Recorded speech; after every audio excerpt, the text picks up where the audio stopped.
You people always want special treatment. Sarah Collins doesn't even look up from her screen as she speaks to the man in khakis. Excuse me?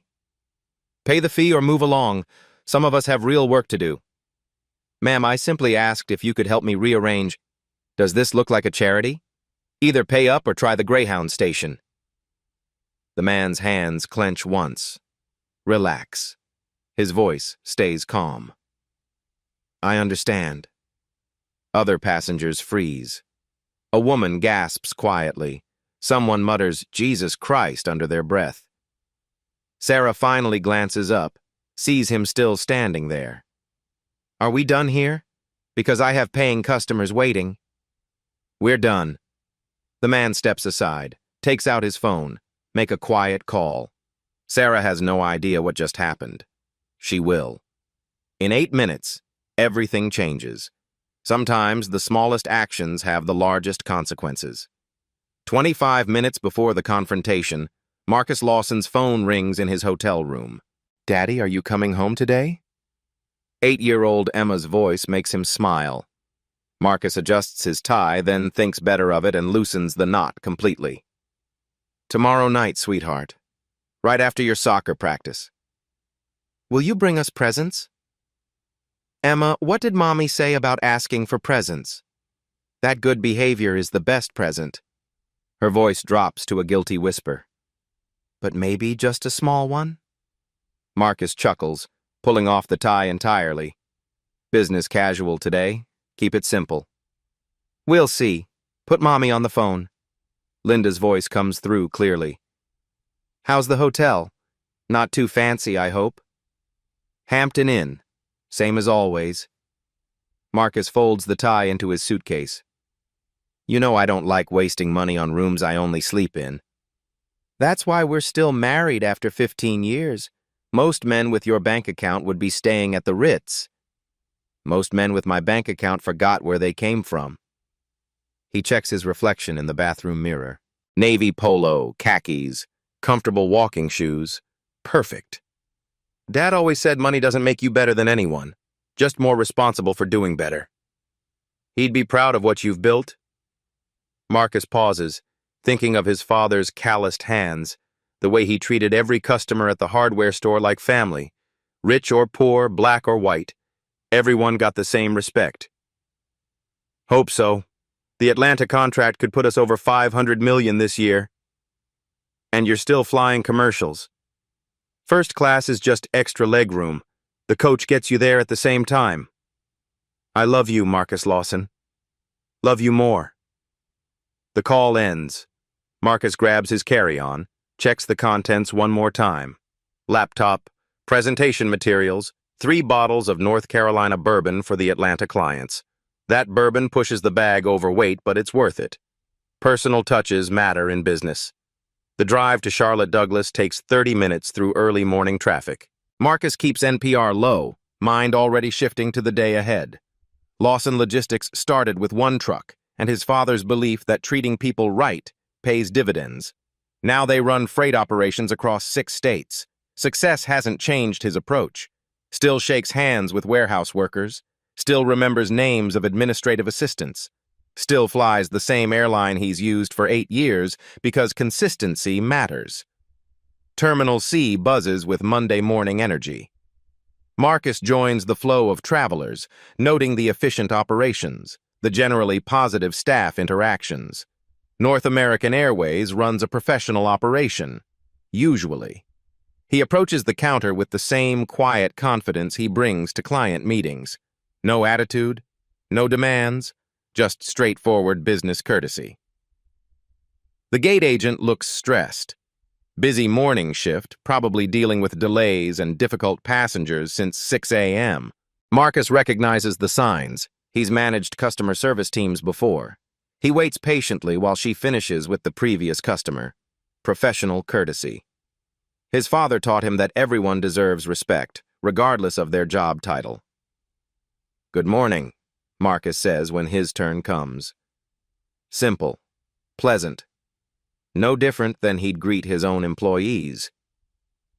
The bag weighs 53 pounds, 3 pounds over. Standard overweight fee applies.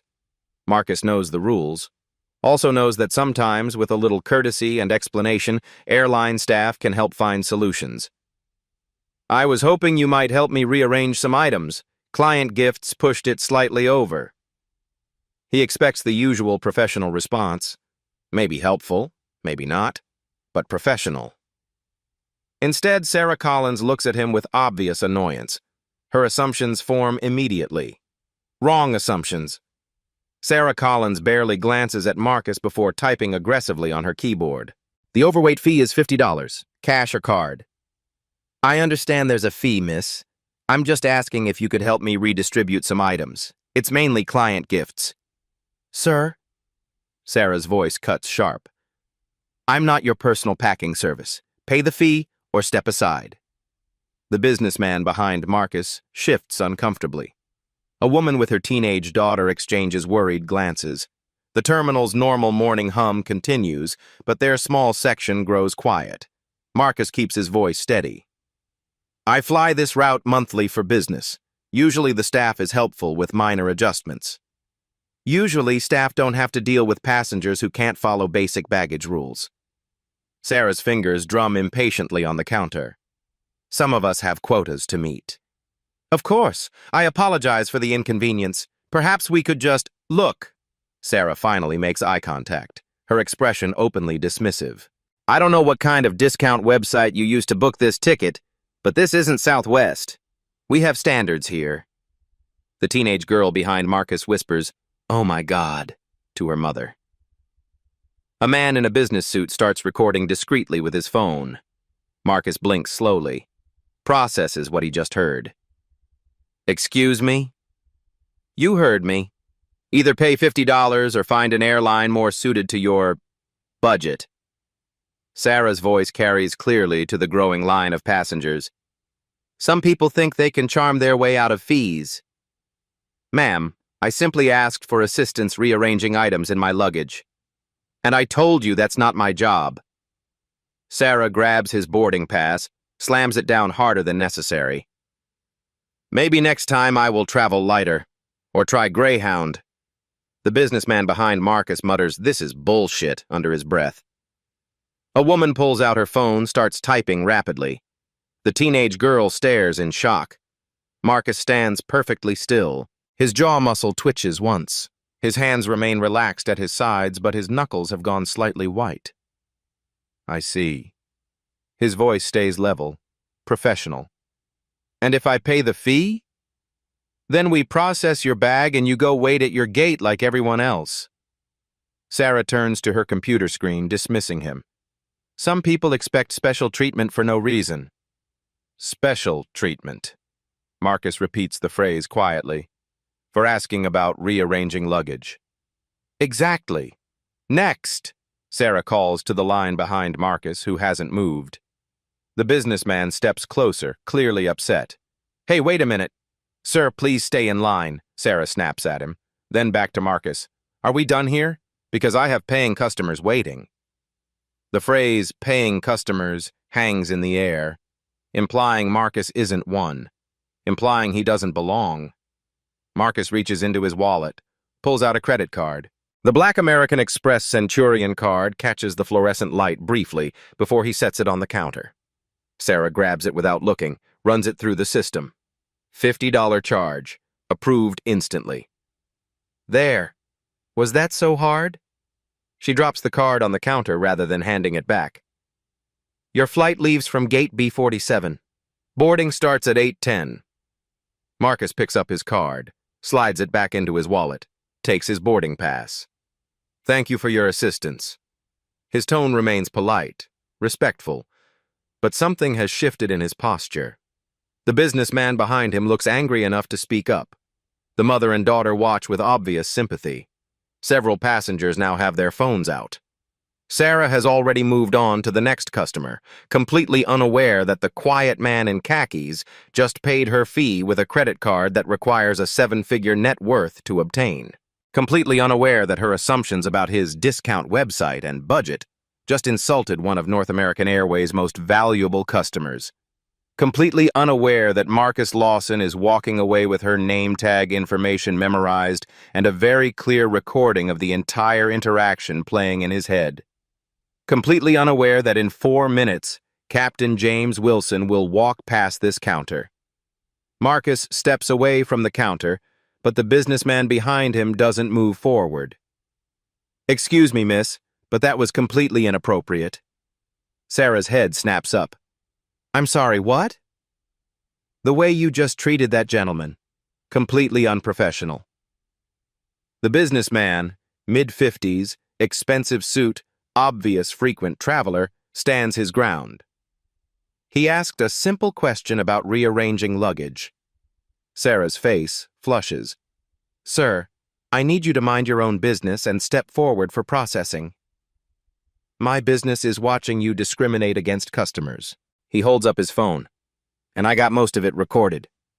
The woman with the teenage daughter nods agreement. "That was really uncool what you said to him." Other passengers in line begin murmuring. Someone says discrimination loud enough to carry. A man in a pilot's uniform 3 counters down glances over with interest. Sarah feels the scrutiny building. Her morning has been difficult. 2 delayed flights, 3 overweight baggage arguments, and a supervisor who's been breathing down her neck about processing times. Now passengers are ganging up on her. "I treated him exactly the same as every other customer," Sarah announces to the growing audience. "Some people expect special treatment just because they complain." "Special treatment?" The businessman's voice rises. "He asked you to help rearrange his luggage. That's standard customer service." Standard customer service doesn't include personal packing assistance for passengers who can't follow weight limits. Sarah's voice carries across the gate area now. "Some people need to learn to travel within their means." A young woman behind the mother-daughter pair starts typing furiously on her phone. Her thumbs move rapidly across the screen, definitely posting to social media. Marcus stands near the departure board, listening to strangers defend him. He pulls out his phone, appears to check messages, but actually opens his voice recorder app, starts capturing the escalating confrontation. "Ma'am, there's no need to be rude," the mother says, stepping closer to the counter. "My daughter and I heard everything. You were way out of line." "Out of line?" Sarah's voice hits a higher pitch. "I'm doing my job. Some passengers think they can charm their way out of fees with sob stories about client gifts." The teenager whispers loudly to her mother, "Mom, can you believe she's still going?" Sarah hears the whisper, sees the phone recordings, notices other passengers gathering to watch. The pressure makes her double down instead of backing down. "You know what? I've been doing this job for 6 years. I know exactly what kind of passenger tries to talk their way out of fees." She points in Marcus's direction without looking at him. "Discount tickets, budget travelers, always trying to bend the rules." Dead silence falls over the immediate area. The businessman with the recording phone stares at her in disbelief. "Did you just say what I think you said?" "I said what I said." Sarah crosses her arms. "Some people need to fly airlines more suited to their financial situation." "Holy shit," someone mutters from the back of the line. A gate agent, 2 counters down, starts walking over, recognizing that the situation has spiraled out of control. Her name tag reads, Jennifer Martinez, Supervisor. Marcus continues recording everything. Note the security camera mounted directly above the counter. Note the growing crowd. Note that Sarah Collins appears completely unaware that she's destroying her own career in real time. "Miss, I think you need to call your supervisor," the businessman demands. "My supervisor is busy with actual airline business," Sarah snaps back. "Unlike some people, we have work to do." "I want to speak to whoever's in charge of this gate area immediately. And I want passengers who follow basic instructions and don't waste my time arguing about fees they should just pay." Sarah's voice reaches peak frustration. "Some of us have quotas to meet and real customers to serve." Jennifer Martinez arrives at the counter. "Sarah, what's the situation here?" "Nothing I can't handle. Passengers complaining about standard baggage policies." "Standard policies?" The businessman turns to Jennifer. Your agent just told that gentleman he should try Greyhound. Said he needs to find an airline more suited to his budget. All because he asked for help rearranging overweight luggage. Jennifer's expression changes immediately. Professional alarm. Is that accurate? Multiple passengers start talking at once. She was completely rude. Totally discriminatory. I got it all on video. Really inappropriate comments. Sarah realizes the situation has escaped her control. These passengers are exaggerating. I was just explaining our policies. Ma'am, the teenage girl speaks up for the first time. You literally told him to try Greyhound. My mom and I heard everything. Jennifer looks around the semicircle of upset passengers, then at the phone's recording, then at the security camera overhead that captured everything. Her face goes pale. Sarah, please step away from the counter. What? Jennifer, I was just... Step away from the counter. Now. Sarah finally understands that something has gone very wrong. The crowd of passengers, the recordings, the supervisor's tone, the way other airline employees have stopped working to watch. She looks around frantically, trying to gauge how badly she's miscalculated. Her eyes find Marcus near the departure board, watching quietly with his phone in his hand. For the first time, she really looks at him, notices his calm composure, his expensive watch, the way he carries himself. A terrible realization begins forming in her mind. That's when Captain James Wilson rounds the corner. Captain James Wilson strides toward Gate 23, pulling his regulation black flight bag. 20 years flying for North American Airways, thousands of passengers, but he recognizes the figure by the departure board immediately. Mr. Lawson! Wilson's voice carries across the gate area with unmistakable respect. Military bearing, crisp uniform, the kind of pilot passengers trust instinctively. Marcus looks up from his phone. A genuine smile crosses his face. Captain Wilson, good to see you again. Wilson approaches with both hands extended for a firm handshake. Sir, what brings you to Charlotte? Business in Atlanta? Client meeting at 10:30, hoping to wrap up a major logistics contract. Every passenger near the counter freezes. The businessman with the recording phone stares. The mother and daughter exchange shocked glances. Jennifer Martinez, still managing the Sarah situation, turns to watch. Sarah Collins stands perfectly still behind the counter. Color drains from her face as she processes what she's witnessing. Logistics contract? Wilson grins. Still expanding operations? 6 states now. Just opened our Memphis facility last month. Marcus's voice carries easily across the suddenly quiet area. 412 employees as of last Friday. Outstanding, sir. Absolutely outstanding. Wilson glances around, notices the crowd of passengers watching their conversation. Is everything all right here? You look... Just a minor misunderstanding about luggage weight. Marcus keeps his tone light, professional. Nothing that couldn't be resolved. Wilson's pilot-trained eyes take in the scene immediately. Upset passengers, phones recording, supervisor dealing with gate agent problems. His expression hardens as he pieces together what happened. Minor misunderstanding? Wilson's voice drops to a more serious register. About luggage? The businessman steps forward. Captain, your gate agent was completely inappropriate to this gentleman. Told him to try Greyhound. Said he should find an airline more suited to his budget. Wilson's face transforms. Professional courtesy becomes barely controlled anger. She said what? Sarah finally finds her voice, weak, shaky. Captain Wilson, I was just following standard procedures. Standard procedures? Wilson turns to face her directly. Did you tell Mr. Lawson to try Greyhound? Marcus raises a hand gently. Captain, it's really... No, sir, with respect, it's not all right. Wilson's military bearing becomes more pronounced. Sarah, do you understand who you just insulted?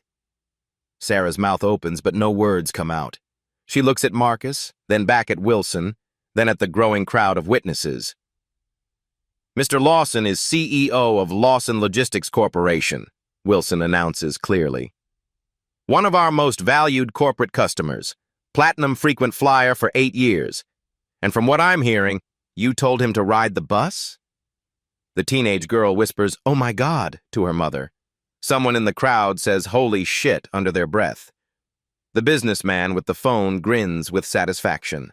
Sarah tries to speak. I didn't know. He didn't say. He shouldn't have to say, Wilson snaps. Every passenger deserves basic courtesy regardless of their appearance or status. Marcus steps forward calmly. Captain Wilson, I appreciate your concern, but, sir, is there anything I can do to make this right? Any assistance you need? Wilson's tone returns to respectful professionalism when addressing Marcus. Thank you, but the fee has been paid. The situation is resolved. The fee? Wilson's anger returns. You charged him an overweight fee? Marcus pulls his boarding pass from his pocket. Gate B47, boarding at 8:10. I should probably head over. Wilson studies Marcus's face, recognizes the controlled dignity of a man who's been wronged but won't make a scene. Sir, I hope this incident doesn't affect your opinion of North American Airways. I'm sure it was just a misunderstanding, but Marcus's tone suggests it was much more than that. Sarah realizes her career might have just ended. Within 2 hours, Terminal C Security Office becomes the center of an investigation that will reshape corporate policy across the airline industry. Jennifer Martinez sits across from Security Chief David Thompson, watching terminal camera footage on his monitor. The timestamp reads 07:22 a.m., crystal clear audio and video. Run it again from the beginning, Jennifer requests. Thompson rewinds to Marcus approaching the counter. They watch Sarah's dismissive body language, listen to her tone deteriorate from professional indifference to open hostility. You people always want special treatment. Does this look like a charity? Either pay up or try the Greyhound station. Maybe next time I will travel lighter. Or try Greyhound. Jennifer winces at each replay. How many passengers witnessed this? 15 to 20 in the immediate area. At least 6 got phone recordings. Thompson pulls up incident reports on his second monitor. The businessman who confronted her immediately filed a complaint. Posted the video on Twitter 2 hours ago. Jennifer's phone buzzes with notifications. Corporate headquarters calling. Ms. Martinez, this is Regional Director Tom Anderson. We need to discuss the Charlotte incident immediately. Sir, I'm reviewing the security footage now. The footage is the least of our problems. Do you understand who Sarah Collins insulted this morning? Jennifer checks her notes. Marcus Lawson, passenger on Flight 1456 to Atlanta. Marcus Lawson, CEO of Lawson Logistics Corporation, $12 million in annual freight bookings with North American Airways, our third largest corporate account. The phone goes silent except for Jennifer's sharp intake of breath. Anderson continues. His assistant just called our corporate customer service line. Apparently, Mr. Lawson requested Sarah's full employment record, the security footage, and a meeting with executive leadership. Oh, God. Pull Sarah's personnel file immediately. I want her complete service history on my desk in 1 hour. Jennifer opens Sarah's employee record while still on the call. 6 years employment, generally positive performance reviews, but scrolling deeper into customer complaints reveals a troubling pattern. April 2024. The agent was dismissive and rude, made comments about my appearance. And February 2024. Felt discriminated against based on how I was dressed. The agent made assumptions about my ticket type. November 2023. The agent told me I should fly a different kind of airline. Very unprofessional. September 2023. Made me feel unwelcome. Keep emphasizing that I was flying economy like it was shameful. Jennifer counts 12 similar complaints over 18 months, all from minority passengers, all describing identical behavior patterns. Sir, we have a problem. Multiple complaints showing discriminatory patterns. How multiple? 12 documented incidents since 2023, all involving minority passengers, all describing the same dismissive treatment. Anderson's voice turns grim. Forward everything to legal immediately, and find out who approved her for senior agent status despite these complaints. 20 miles away, Patricia Hayes sits in the Charlotte Observer newsroom, studying the Twitter video on her phone. 15,000 retweets in 3 hours.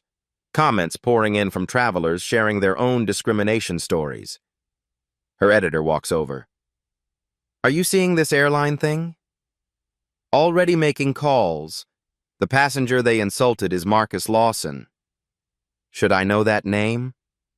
Patricia pulls up Lawson Logistics on her computer. Local success story. Started with 1 truck in 2004. Now runs freight operations across 6 southeastern states. Employs over 400 people. Perfect family man reputation. And some gate agent told him to ride Greyhound? Gets better. I called NAAA corporate. They're in full panic mode. Transferred me 3 times before hanging up. Sounds like our front page story. Patricia starts typing her investigation outline. Corporate discrimination, pattern behavior, economic impact. David versus Goliath with a twist. David has a corporate bank account. Her phone rings. Blocked number. Charlotte Observer, this is Patricia. Ms. Hayes? I work for North American Airways. I can't give my name, but I saw your number on the company investigation notice. Patricia grabs her recorder. I'm listening.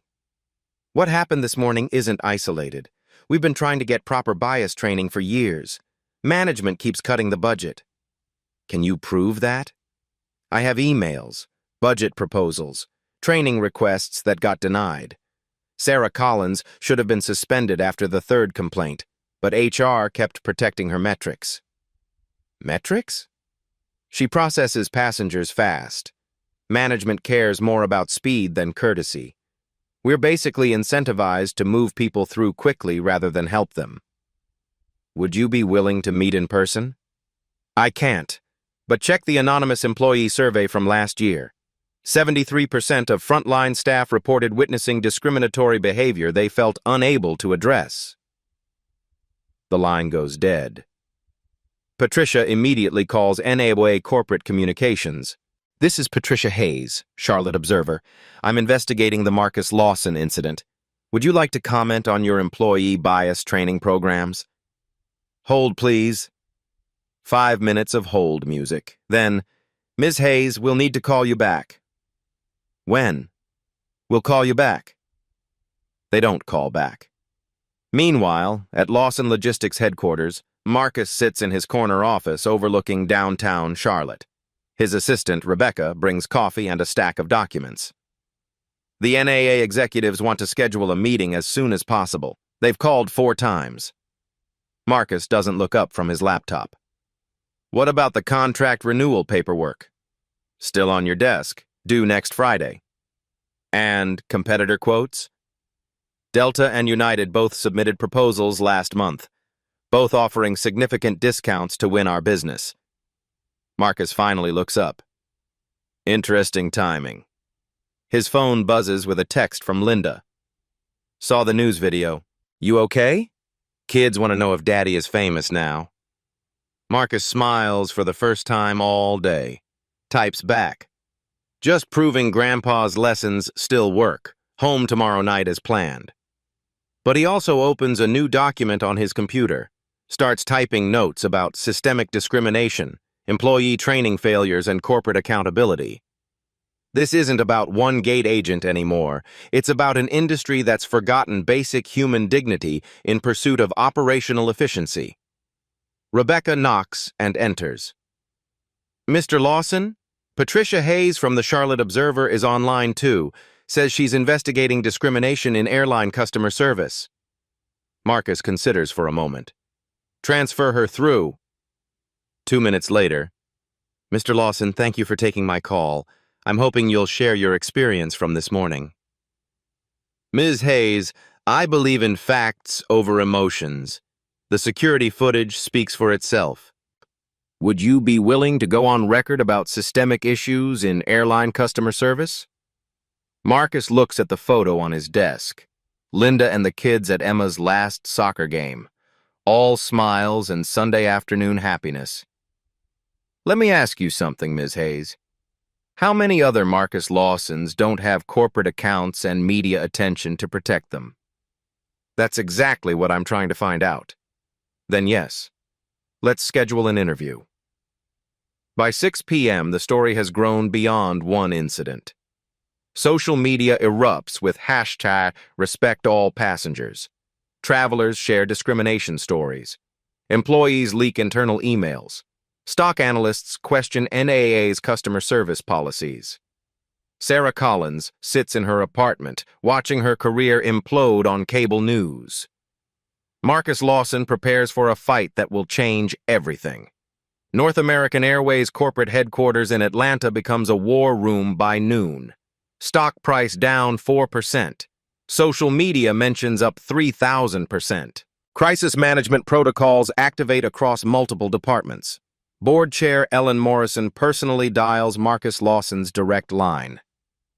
Mr. Lawson, this is Ellen Morrison, Board Chair of North American Airways. I'm calling to personally apologize for this morning's incident.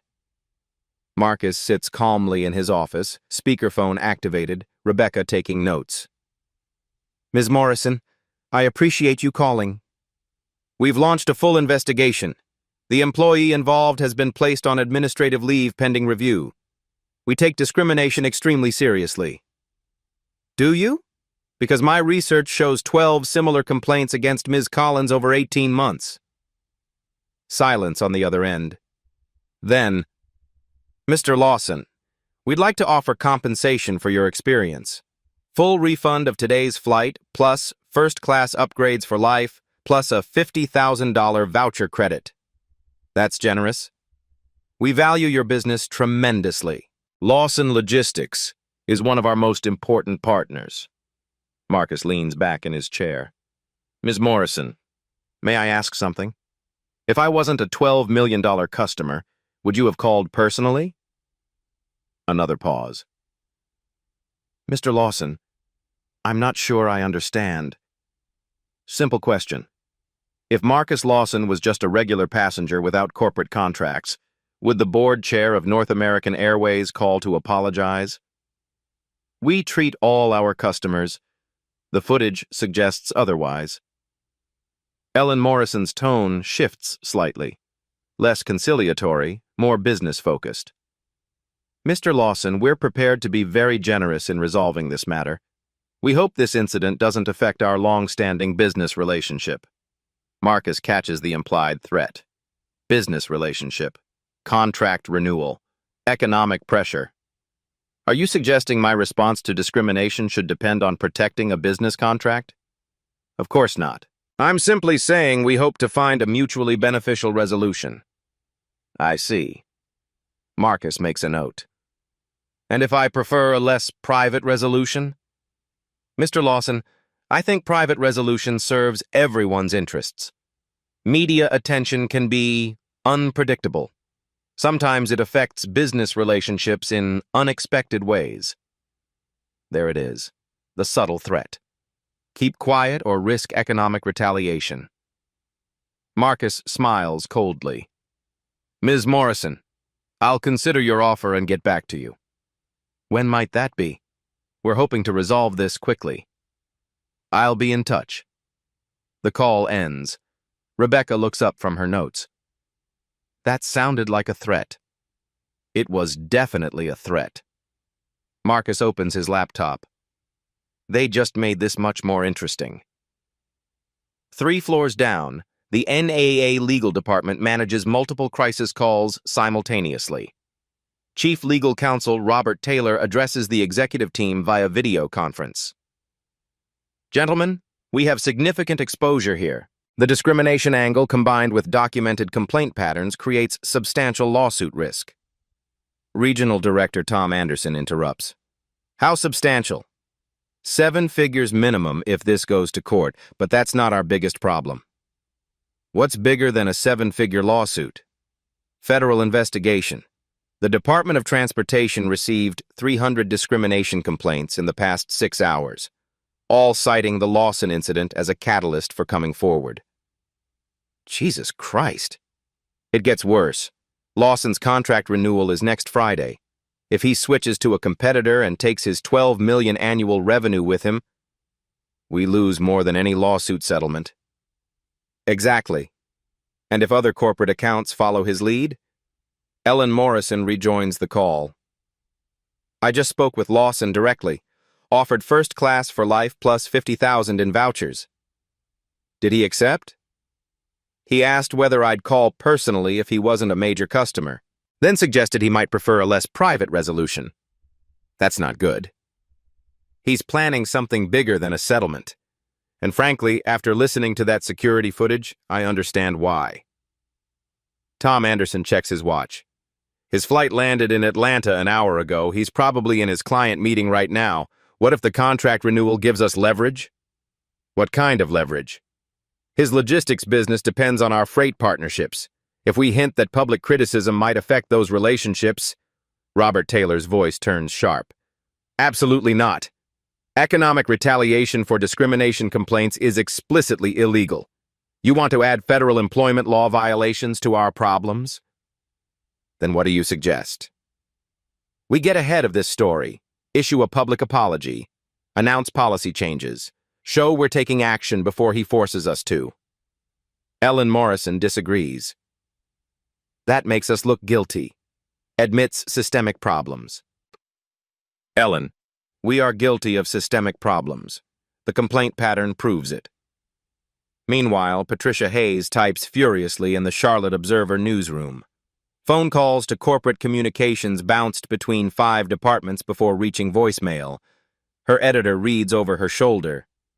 They're not responding to media requests? Complete silence. Either they're preparing a major statement or hoping this dies down.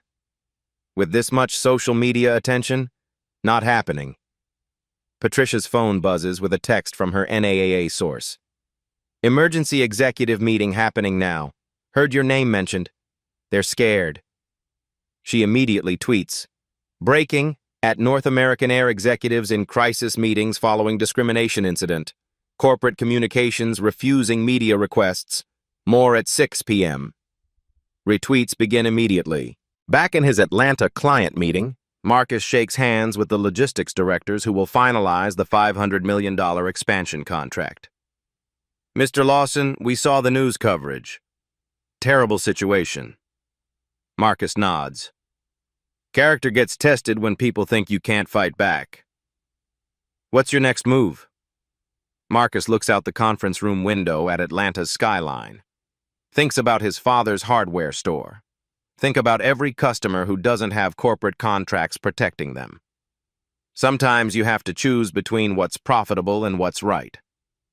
And if North Americans retaliate against your business? Marcus smiles. Let them try.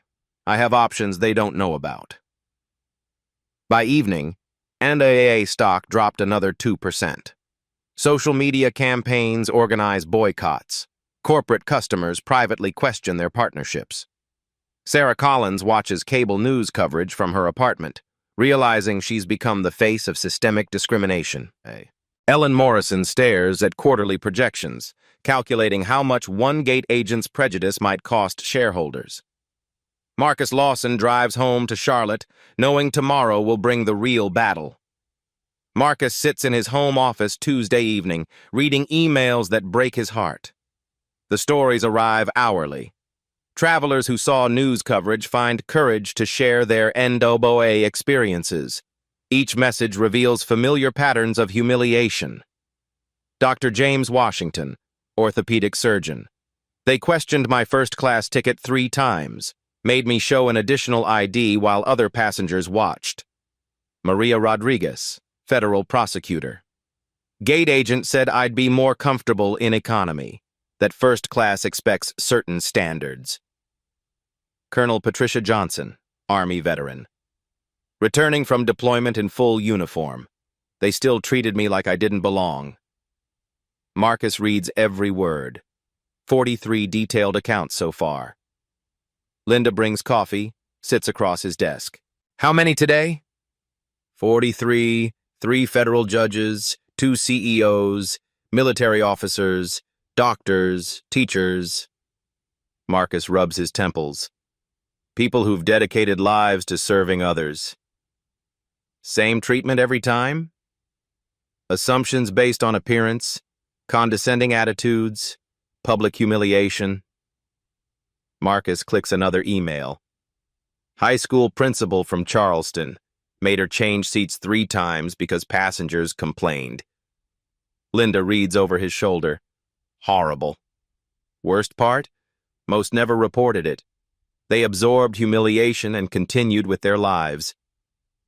Marcus walks to his window overlooking quiet suburban streets, kids riding bicycles, normal life while he grapples with systematic injustice. His phone buzzes. Reverend Michael Adams, prominent Charlotte minister. Mr. Lawson, thank you for your courage. Our congregation includes professional travelers who experienced similar treatment. They remained silent, fearing retaliation. Your visibility gives voice to their experiences. Marcus forwards it to Patricia Hayes. This is bigger than one airline, Patricia calls immediately. I've received similar testimonies all day. This story is becoming a movement. Patricia, I never wanted to be the face of this fight. But you are. People are counting on you. That's the crushing weight Marcus feels. Not just his experience, but representing everyone who suffered silently. Everyone without corporate contracts protecting them. Everyone who absorbed discrimination as the cost of traveling while black. Rebecca enters with more printed emails. The stack grows higher. Mr. Lawson? Ellen Morrison called again. 5th time today. Offering to fly here personally. Marcus doesn't look up. What resolution addresses 40 years of systematic discrimination? She mentioned policy changes. Company-wide training programs. Training programs? Marcus picks up Dr. Washington's email. How do you train people to see others as human? Linda touches his shoulder. Maybe you can't change everyone, but you can change enabling systems. Marcus examines the growing pile. Successful people are reduced to humiliation by gate agents making assumptions. Professionals who achieve the American dream only to be reminded they weren't welcome. The problem runs deeper than North American Airways, which makes this matter more than personal experience. Marcus nods. These people trusted me with their stories. They deserve more than settlement checks and corporate apologies. What are you thinking? Dad's hardware store. He never needed bias training seminars. Never required policies about treating customers respectfully. He just did it. Your father didn't work for corporations with quarterly profit pressure. Marcus returns to the emails. Teacher humiliated during school trip. The veteran was denied luggage assistance despite physical disabilities. Maybe that's the real problem. We've built systems rewarding speed over humanity, metrics over dignity. The phone rings. Charlotte City Council member Ray Johnson. Mr. Lawson, I've followed your story. Our office received dozens of constituent calls sharing similar experiences. We're considering hearings on airport customer service discrimination. Marcus feels weight shifting. Not just personal stories anymore. Political attention. Potential systematic change. What would that involve? Public testimony, media coverage, forcing airlines to answer questions under oath about training and policies. When? Soon. Public accountability drives corporate behavior better than private negotiations. After hanging up, Marcus stares at testimonies. 43 stories of denied dignity. 43 people deserve justice beyond personal settlements. Tomorrow changes everything. Wednesday morning, Marcus makes an announcement that shocks everyone. Standing in his conference room facing local media, he speaks with quiet conviction. I will not pursue a lawsuit against North American Airways. Patricia Hayes nearly drops her recorder. Ellen Morrison, watching live television, feels momentary relief. Instead, I'm demanding systematic policy overhaul, industry-wide. This isn't about money. This is about dignity. His phone explodes within minutes. David Brooks, CEO of Meridian Industries, calls first. Marcus, we spend $8 million annually with NAOA. If they don't implement changes, we're switching carriers. Next call from Atlanta. Mr. Lawson, this is Southern Freight Corporation. We're prepared to boycott NAOA until they address bias. By noon, 12 major corporate customers publicly threaten contract cancellations unless NAOA implements comprehensive training. Fortune 500 corporations whose travel budgets collectively represent $200 million in annual airline revenue join the coalition. Ellen Morrison watches stock prices plummet as business customers organize. Meanwhile, NAOA employees speak anonymously to Patricia Hayes. Discrimination training was 30 minutes online. Multiple-choice questions you could guess through. Management prioritized speed over service. Move passengers quickly. Don't spend time on difficult requests. Sarah wasn't unusual. Half our gate agents have similar complaint patterns. Thursday afternoon brings the most damaging leak. An internal document titled Customer Service Excellence Guidelines lands in Patricia's inbox. Coded language makes discrimination appear professional. Efficiently process passengers requiring additional time or resources. Maintain service standards consistent with ticket class expectations. Prioritize passengers whose travel patterns indicate loyalty engagement. Translation: rush minority passengers. Assume expensive tickets don't belong to people of color. Better service for customers who look like business travelers. Patricia publishes the document Thursday evening. Headline: Internal Guidelines Reveal Systematic Discrimination Training. The national media picks up immediately. CNN, MSNBC, Fox News cover the institutional bias evidence. Ray Johnson calls Thursday night. The City Council voted unanimously. Public hearings on airport customer service standards scheduled. NAAA's terminal contract renews next year. Meaning? Charlotte Douglas generates 40% of their southeastern revenue. They can't afford losing airport access. Marcus feels momentum building. Not his fight anymore, but a movement demanding accountability. Other airlines begin damage control. Delta announces enhanced training. United pledges oversight improvements. Southwest launches Dignity for All Passengers initiatives. The industry realizes NAAA's crisis could become everyone's problem. Friday afternoon, the surprising call comes through Rebecca. Mr. Lawson, someone requesting a meeting, says it's personal. Who? Sarah Collins. Marcus considers. The woman who humiliated him wants to talk. Transfer her.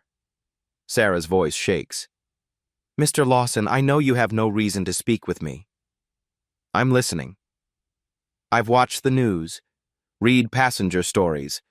I realized I've been part of something terrible. Marcus waits. I want to apologize. Not for my job or company, but personally. What I did was wrong.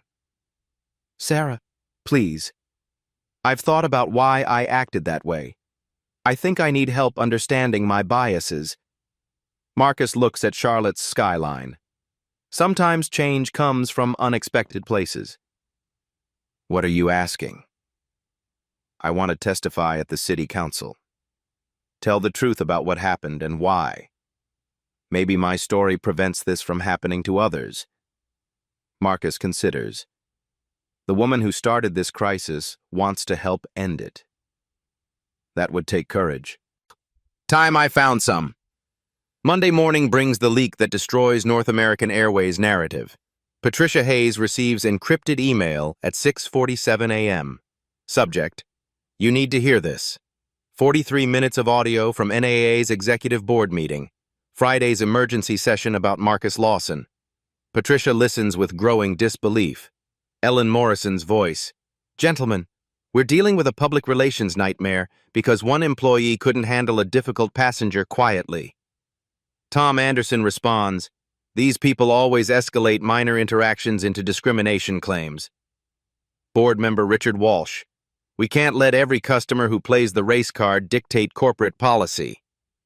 CFO Margaret Stevens. Bias training is expensive and ineffective. Most discrimination claims are passengers seeking compensation. Patricia checks the timestamp. Verified. These executives discussed discrimination like minor operational inconvenience. Ellen Morrison continues. Our priority is protecting shareholder value. Lawson has contract renewal next week. Economic pressure might encourage quieter resolution. Legal counsel Robert Taylor. We need careful about retaliation. Tom Anderson interrupts. Not retaliation if we simply choose not to renew unprofitable contracts. Laughter around the table. Margaret Stevens. Diversity training budget cut 3 years running. Why start expensive programs now? Ellen Morrison. Exactly. Fix this with settlements and confidentiality agreements. Patricia calls Marcus immediately. You need to hear this recording. 20 minutes later, Marcus listens to executives dismiss discrimination as imaginary grievances. Jaw tightens hearing economic retaliation discussion. When was this recorded? Friday afternoon, emergency board meeting. The final section reveals NAA's real strategy. Ellen Morrison. Charlotte's situation requires aggressive damage control. If Lawson goes public, we coordinate with logistics partners to make his operations challenging. Tom Anderson. Freight routing delays, service disruptions, nothing traceable but enough to demonstrate partnership value. Richard Walsh. Economic consequences for stirring trouble. Other customers understand the message. Margaret Stevens. How do you handle the employee? Ellen Morrison. Sacrifice her. Public termination shows action. She's replaceable. Marcus stops recording, fury building. Rebecca enters. Mr. Lawson, Ellen Morrison called twice demanding a callback. Contract renewal acceleration. They want expedited negotiations. Yes, sir. DOT investigators also called about systematic discrimination interviews. Marcus looks at Patricia. How fast can you verify authenticity? Audio forensics confirmed unedited. Voices match previous executive interviews. Publishing when? Tonight, unless you have timing concerns. Marcus considers. NAA planned economic warfare, discussed destroying Sarah Collins, laughed about passengers seeking dignity. This doesn't just expose discrimination, it reveals complete contempt for accountability. Shows systematic willful civil rights ignorance. Marcus calls NAA Communications. This is Marcus Lawson. Tell Ellen Morrison I've heard Friday's board recording. Sir, I'm not sure. Tell her I'm holding a press conference tomorrow. She can explain comments about these people and economic retaliation. Mr. Lawson. Marcus hangs up. The phone rings immediately. Ellen Morrison. I think there's been misunderstanding. No misunderstanding. Heard every word. That recording was illegal. Truth doesn't become false because of the revelation method. Silence. What do you want? Marcus examines passenger testimonies. 47 dignity stories. People counting on justice. What I've always wanted. Change. Real change. Now I have evidence to force it. Everything has changed. Charlotte City Council chambers overflow with supporters, media, and airline executives on Tuesday morning. Councilman Ray Johnson calls the hearing to order. We're here to address systematic discrimination in airport customer service and its impact on our community. Marcus sits calmly at the witness table, facing packed galleries. Ellen Morrison and her legal team occupy the front row, expressions grim. Mr. Lawson, please share your experience with this council. Marcus speaks without notes, voice steady and authoritative. 3 weeks ago, I experienced discrimination that revealed systematic problems. But this hearing isn't about one incident. It's about dignity denied to countless passengers. He gestures to the gallery filled with testimony supporters. Dr. James Washington, distinguished surgeon, questioned about his first-class ticket. Colonel Patricia Johnson, Army veteran, told she didn't fit business-class standards. Maria Rodriguez, federal prosecutor, directed to more suitable seating. Murmurs ripple through the chamber. These aren't isolated incidents. They represent institutional bias enabled by corporate policies that prioritize assumptions over respect. Councilwoman Angela Davis leans forward. Mr. Lawson, what changes do you recommend? Mandatory bias training with measurable outcomes. Independent oversight of customer service complaints. Economic consequences for airlines that tolerate discrimination. Ellen Morrison's attorney objects. Mr. Lawson lacks expertise in airline operations. I have expertise in human dignity, Marcus responds firmly. Something your client's board meeting recording suggests needs explanation. Ray Johnson calls Ellen Morrison to testify. She approaches reluctantly, the legal team flanking her. North American Airways regrets any misunderstanding regarding Mr. Lawson's experience. Misunderstanding? Councilman Robert Wilson plays the board meeting audio through chamber speakers. Ellen Morrison's recorded voice fills the room. These people always escalate minor interactions into discrimination claims. Gasps echo through the gallery. A woman shouts, "Shame!" before being quieted. Ms. Morrison, do you stand by these comments? That recording was taken without consent. Do you stand by these comments? Ellen Morrison's composure cracks. The context was, those comments don't reflect company values. They reflect executive thinking about discrimination complaints. Sarah Collins approaches the witness stand next, hands trembling slightly. The packed chamber falls silent. I want to apologize publicly to Mr. Lawson and every passenger I've treated with disrespect. Her voice shakes but grows stronger. I made assumptions based on appearance. I was wrong. She faces Marcus directly. I treated you terribly because of unconscious bias I didn't recognize. That bias wasn't trained out of me. It was ignored by policies that prioritized speed over respect. What would prevent similar incidents? Ray Johnson asks. Real training, not 30-minute online modules, face-to-face education about bias recognition, accountability measures for discriminatory behavior. Sarah's testimony carries weight because she acknowledges fault without legal protection. Dr. Washington testifies about medical conferences disrupted by airline humiliation. Colonel Johnson describes military honors ceremonies overshadowed by travel discrimination.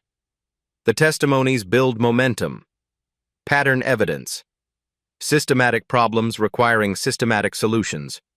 Ellen Morrison returns for cross-examination. Ms. Morrison, your company generates significant revenue from Charlotte Douglas operations. Yes, we are major economic contributors. Would losing terminal access affect those contributions? Substantially. Ray Johnson checks his notes. This council oversees airport contracts. Those contracts include non-discrimination clauses. Silence fills the chamber. Based on testimony and evidence presented, this council votes unanimously. North American Airways must implement comprehensive bias training, establish independent complaint oversight, and demonstrate measurable improvement within 90 days. Or face contract review and potential terminal access restrictions. Ellen Morrison's face goes pale. Losing Charlotte operations would devastate NABA's southeastern markets. Marcus feels vindication but also responsibility. Change demanded continued vigilance. 3 months later, the transformation would exceed everyone's expectations. 3 months later, the transformation is remarkable. North American Airways implements the most comprehensive bias training program in airline history. Real facilitators, interactive workshops, measurable behavioral changes. Sarah Collins becomes their lead diversity trainer. Marcus renews his contract with strengthened anti-discrimination clauses. His business thrives. More importantly, passenger complaints drop 78% system-wide. Other airlines adopt similar programs proactively. Delta's Respect for All initiative, United's Bias Recognition Training, Southwest's Dignity First Customer Service Protocols.